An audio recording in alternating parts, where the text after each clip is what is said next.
All right, good afternoon, and welcome to this week's Iowa Learning Farms Conservation Webinar.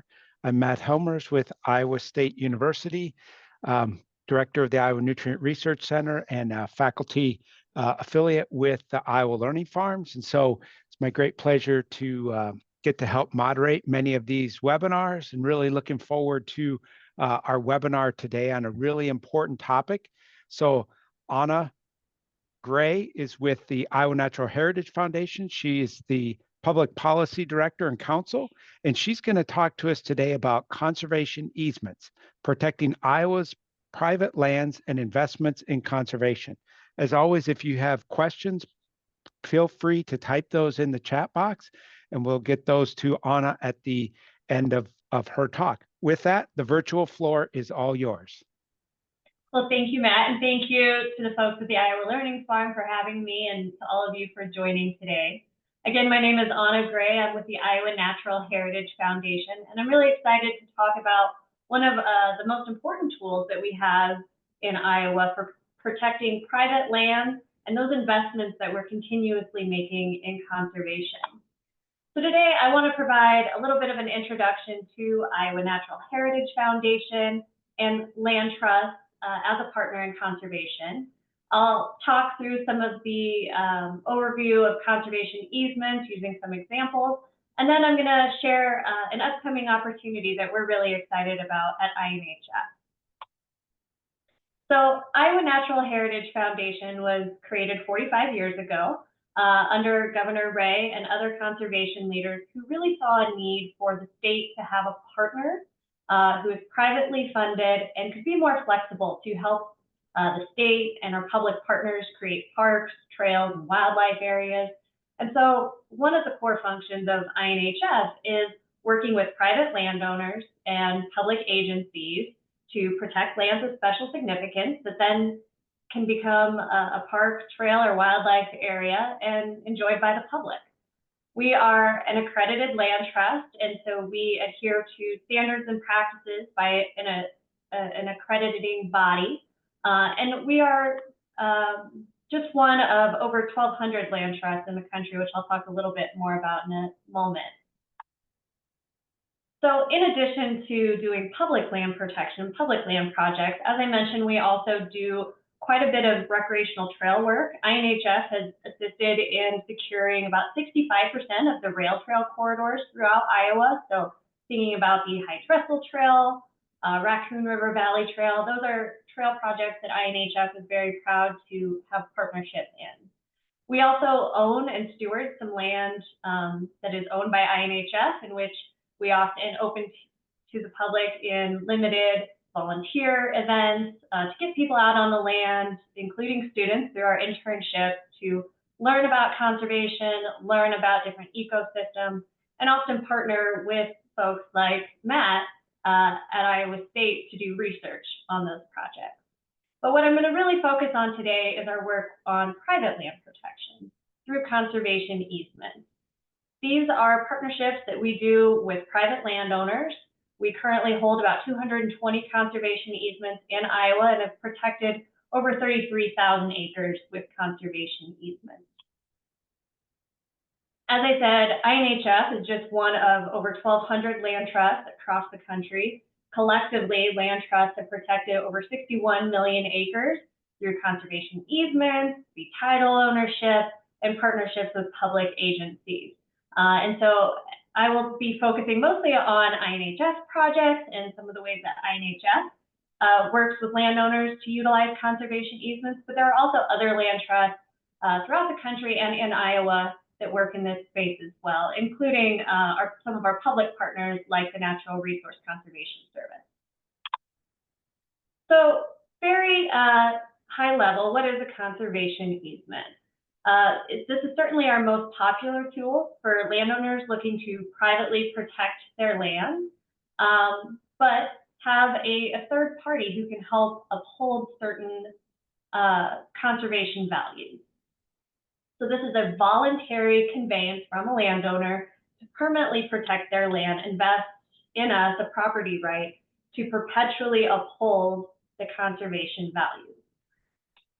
Each conservation easement, though, is unique and different, and those conservation values can vary. Some might be some key conservation values to protect the wildlife habitat, the open space, scenic beauty, agricultural value, or archaeological value. And those conservation values come largely from our enabling statute in the Iowa Code and from the IRS regulations, which we'll talk a little bit more about later, because there are some tax benefits available to landowners who are interested in utilizing the conservation easement. But to give you a little sense of, how unique each conservation easement is, I really wanted to share some examples first of projects that INHF has done. And so this is a family up in Northeast Iowa who farms along the Upper Iowa River, and they really wanted to continue to be able to farm, but wanted to help play a role in protecting one of Iowa's most treasured rivers in the Upper Iowa. And so they used a conservation easement that still allows them to farm, take advantage of other cost share and conservation programs to continue making their agricultural operation a more regenerative system. And then they've also added on to some of the additional public lands and areas in Iowa. And so this is a map of some of the public lands along the Upper Iowa River. And when you add in conservation easements like that the farmers contributed, as well as others, you can see how conservation easements as a private land protection tool coupled with public land protection really leverage each other to create broader corridors of land protection and keep the Upper Iowa looking like this that we all know and love. This is another example. This is in Story County. This particular landowner had some remnant prairie on their farm, which is incredibly rare in Iowa. And they'd also put in a lot of work to reconstruct prairie and make this an oasis for nature in Story County. And so their primary objective was really to preserve the natural value and the wildlife habitat. And so their easement language is a little bit different than what we saw on the last easement, where the agricultural value was what was the primary conservation easement value that we were seeking to protect. This is another example down in Southwest Iowa, where this farmer was able to enroll in an agricultural land easement program through the NRCS. We hold that easement, but this farmer was able to get some funding for NRCS for that easement and reinvest it in their farm. His primary goal was to keep his grasslands in grass for grazing, and so his easement allows for grazing, so some agricultural production, but restricts some of the row cropping. And so that's kind of a middle ground between the first two that we've seen that allowed for row cropping, and the other that was very focused on natural ecosystems. So his allows for grazing, but is limited to the types of agricultural production that can happen there. Oh.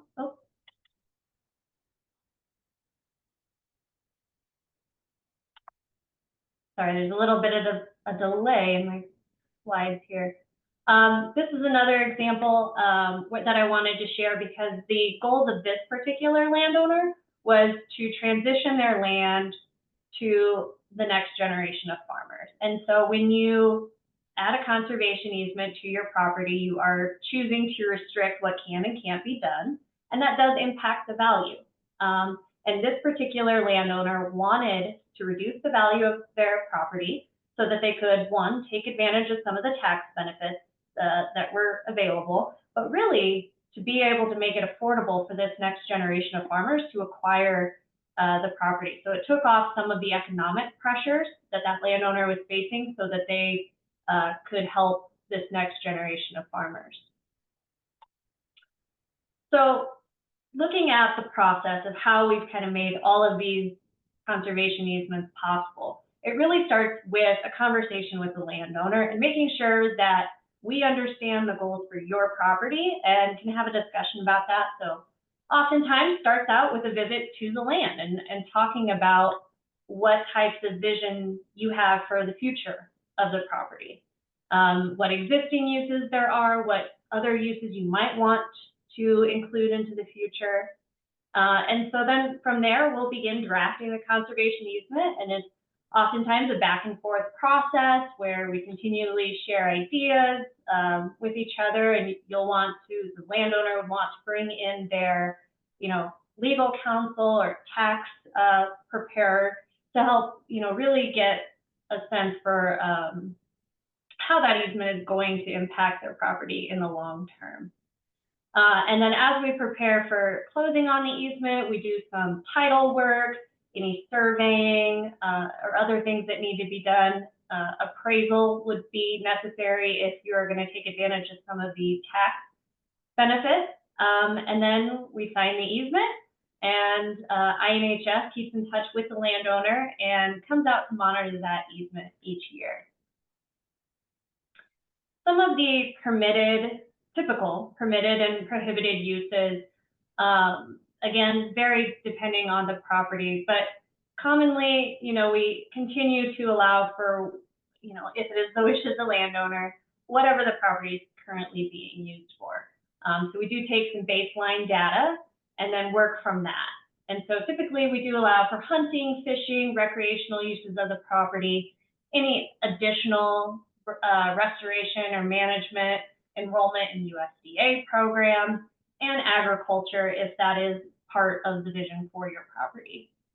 Often prohibited uses would be destruction of existing natural areas. Oftentimes that's what the landowner is looking to protect. And so putting some parameters around how we can make sure that those natural areas continue to be wildlife habitat or provide the ecosystem services for that property. Another component of easements is they typically restrict or limit development. And so whether that is housing development or commercial development, sometimes we will exclude a portion of the property from the easement entirely so that the landowner still has an opportunity to, say, build a home in the future. They still have that option. But really we're looking at restricting, large development, keeping the natural open space character of the property into perpetuity. As I mentioned, there are some tax benefits and considerations. So in Iowa, we are one of a handful of states that does have a state tax credit. And so when you restrict your property, as I mentioned, the value of your property is reduced, and that difference between the unencumbered and encumbered property is the easement value. And that is a donation oftentimes to INHF or the entity that's holding the conservation easement. And so you can receive a tax credit at the state level for that donation, or a deduction on the federal side for that donation.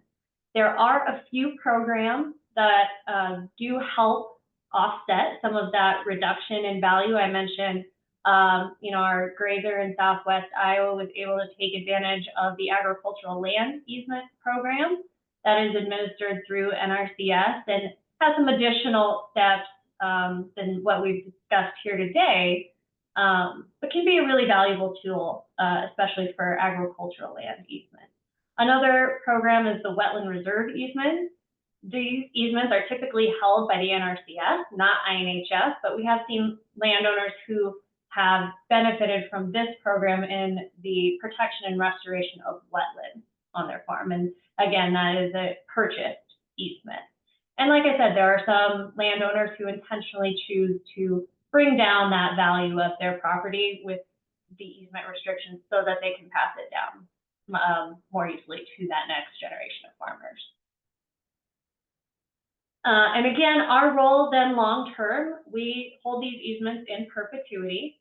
And so we come out each year just to make sure that there aren't any violations of those easement terms. So making sure that the easement values continue to be upheld. And if there's an issue, working with the landowner to remedy that issue and get the property back to upholding its conservation values.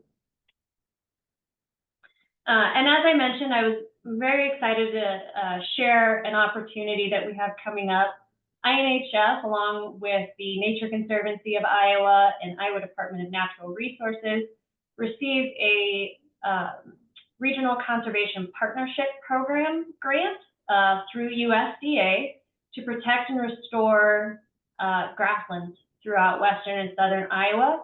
Our main focus is looking at the Lusk Hills, but again, much broader, and you can see the areas of focus here on the map. And so if you are a landowner interested in protecting your grasslands and restoring it, we aren't quite taking applications yet, but I would love to get you on our list to continue outreach as we kind of work through this process. We do have a helpful website. This is iowalandoptions.org. INHF designed this website where there's a lot more information about some of the things we touched on here today and resources to help you decide if a conservation easement is right for you and your farm. But first off, really starts with a conversation. And so I encourage you to reach out if you have questions and want to continue the discussion.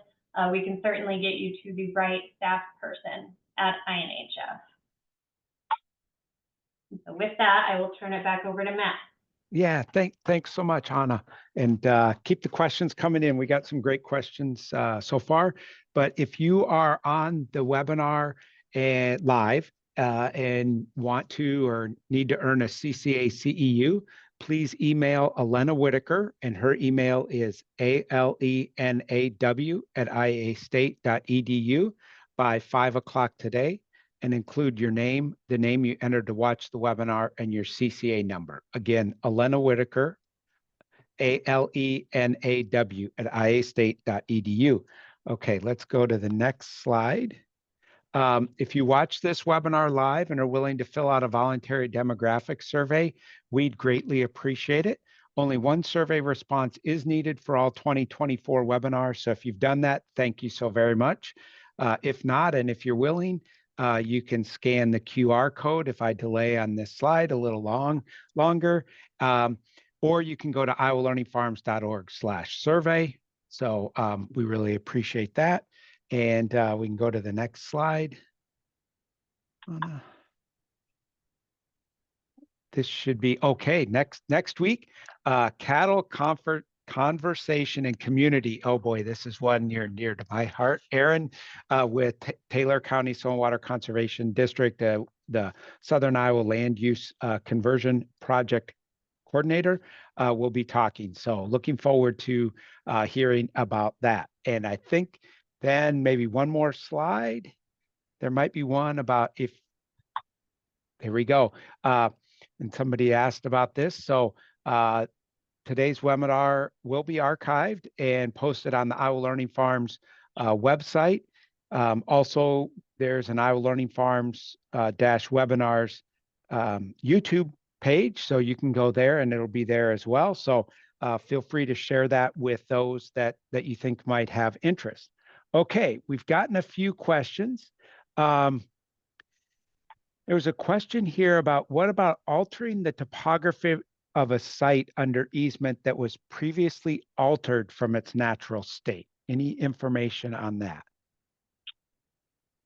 So it depends. I guess I maybe need a little more clarity on the question. So as I mentioned, one of the things we do at the beginning or when we sign the easement, we go out on the property, we take multiple photos from different angles and establish a baseline. So we know what is on that property at the time the easement is signed.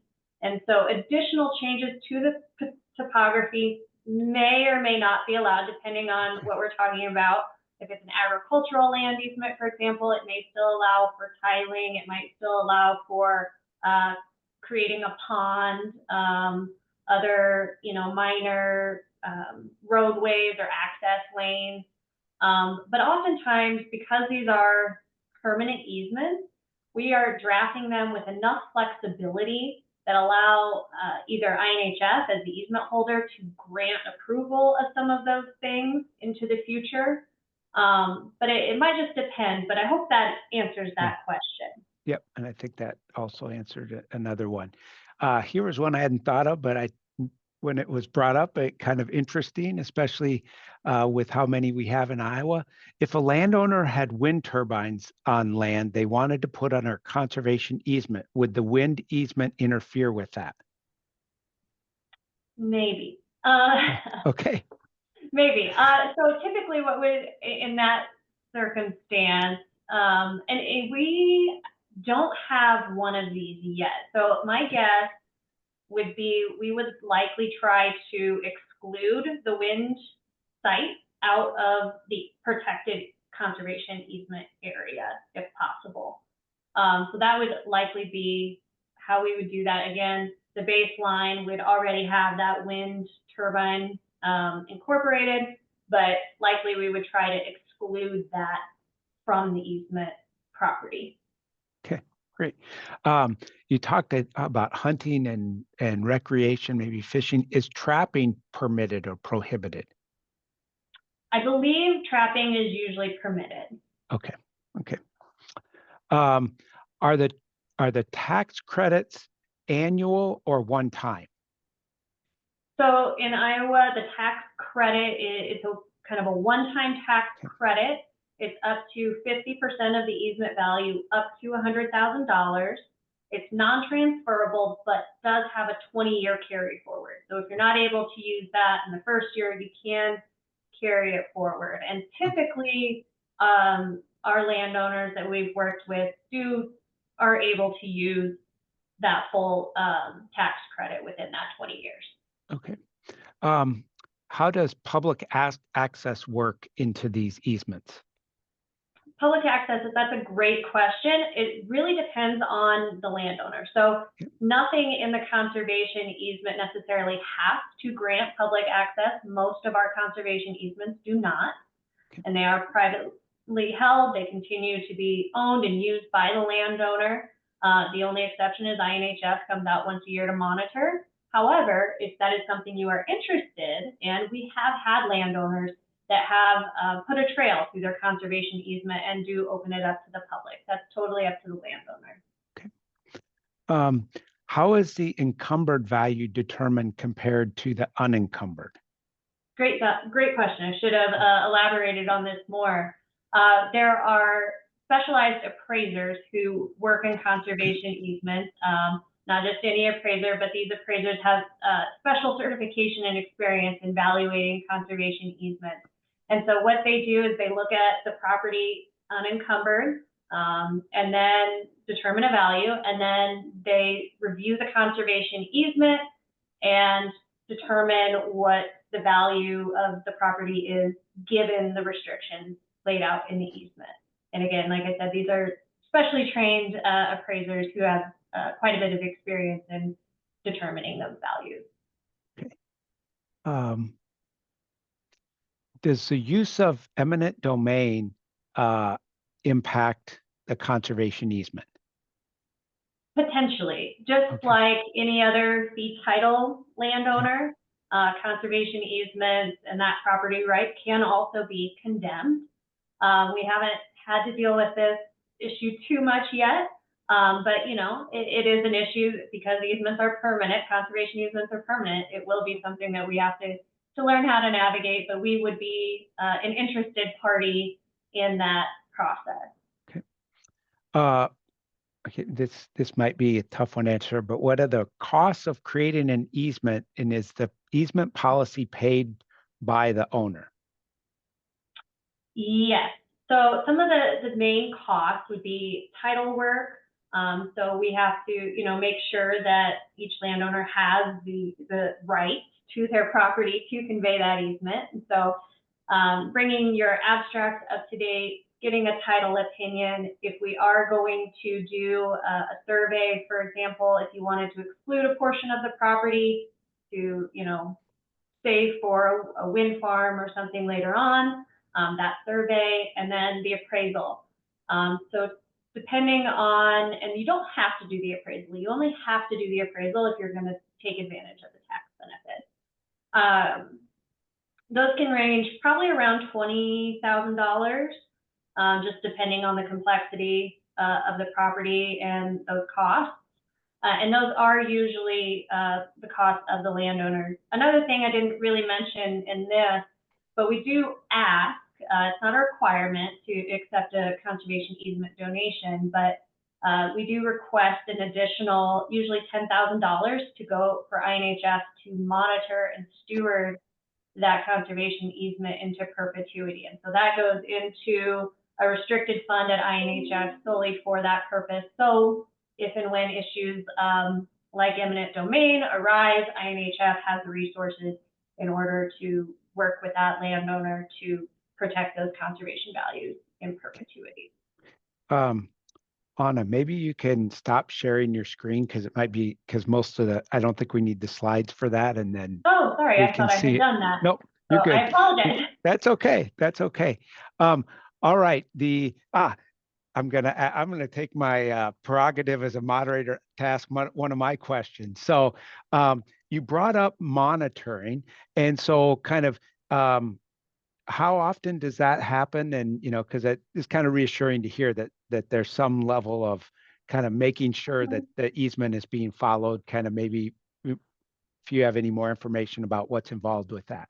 Yep. So we monitor once a year, once every calendar year, and we've got 8 or 9 staff now throughout the state that is part of their duties. We intentionally try to meet with the landowner when possible, just to answer any questions that they might have and just to keep that relationship going. So those happen annually. We go out and we're really looking, for the big things, dumping of waste on the property, or the goal of the property is to protect a remnant prairie to make sure it hasn't been plowed under. So those kind of big things are the types of things that we're looking for. Okay. For an easement that protects natural areas, who's responsible for the technical and financial management of that natural community? So typically that would still be the landowner. So again, it remains in private ownership, and so that landowner has the opportunity to continue investing in the stewardship of that property, and it has some flexibility within the terms of the easement and how they want to do that.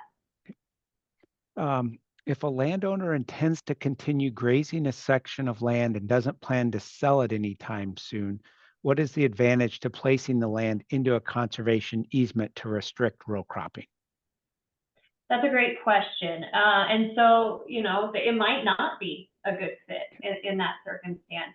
Well, one of the ways that it might be, and I mentioned the RCPP, that grant that we are using to protect the land, grasslands in western and southern Iowa, is those will be purchased conservation easements, and so there might be some financial incentive for that landowner to then reinvest those dollars back into their operation. So you kind of brought up the monitoring and making sure everything was as it should be. Do you have to go through legal means if something does happen on the land that isn't allowed? It depends. Okay. So yes, I mean, INHF as a vested property interest holder has a right to take legal action to remedy the situation. But by and large, really, we're able to work with the landowners and figure out a plan for any sort of remediation. Typically, they're not egregious violations. Okay. But, again, in perpetuity, thinking about 100 years from now, those are more likely to arise. And again, why we have the monitoring fund and carry insurance for those purposes. Okay, if land with an easement is donated to Iowa Natural Heritage Foundation, who holds the easement in that case? So if it's an easement, so say we held an easement on the property, yeah, and then the property was then subsequently donated to us. Yeah. There's some question in Iowa as to whether those merge, the interest merge. Our intent is to keep them separate. And so oftentimes, especially if it's the donors or the landowners' wishes, we will convey the conservation easement portion or assign it to another partner. So it might be a county conservation board, it might be another land trust. That would be something that we would work through on a case-by-case basis with that landowner or donor. Okay. Do you know if there's any place, kind of unified place where people might be able to find information on lawyers that are experienced in evaluating the easement process? There is not, and we kind of Okay. struggle with this because we do, and we can talk, and I can maybe Okay. give some suggestions. Yeah. But we try to limit our referrals Yeah. as to not favor one attorney over another. Yeah. But we do have a few, and so if you have particular questions or in a particular area of the state, I might be able to provide a few of those names on a case basis. Yeah, and the Center for Ag Law and Taxation might be another resource there to contact. I could see. Um, if the land is enrolled, is the original landowner still able to apply for carbon credits? I believe so. I don't believe we've had a landowner that's done this yet. But yes, in theory, yes. It just might depend on the requirements of that issuing body that's issuing the credits and what types of restrictions they might have.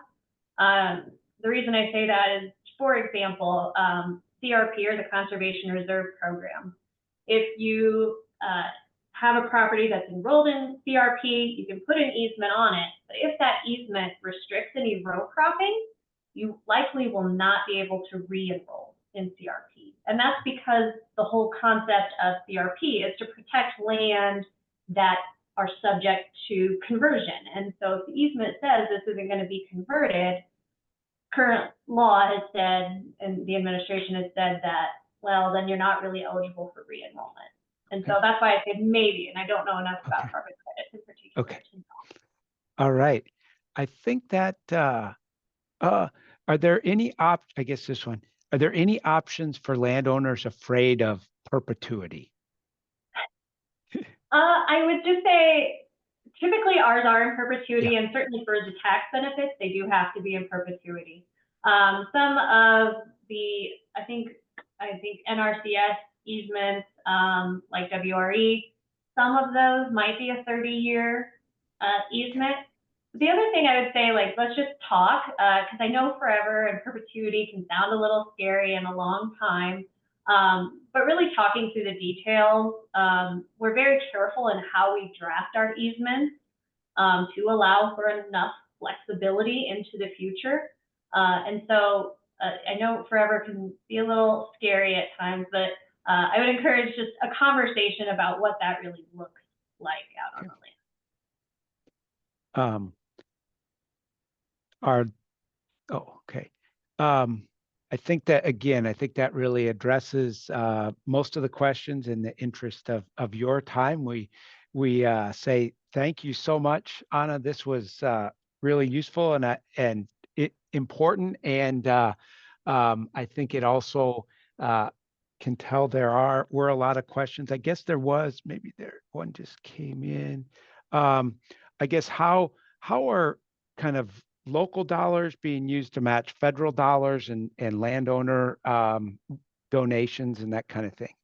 Yeah, typically in Iowa, and there may be some very local opportunities that I'm not as familiar with, but certainly state dollars. We have the state tax credit, but we don't necessarily have a strong match program in Iowa. So a lot of our conservation easements are donated conservation easements where the landowners are willing to, make that contribution. And then, that's why in part INHS and the Nature Conservancy and DNR work to secure that regional conservation partnership program funding to help because we lack that in Iowa. Okay. All right. Again, folks, if you are on and need a CCA CEU, you should be able to get 0.5 hours of credit for this. Please email Elena Whitaker, ALENAW @iastate.edu by 5 o'clock today with your name, the name you entered to watch the webinar, and your CCA number. again, this recording will be available on the Iowa Learning Farms website. And next week, come hear about cattle conservation, and I can't remember the third one, but from Aaron, what's that?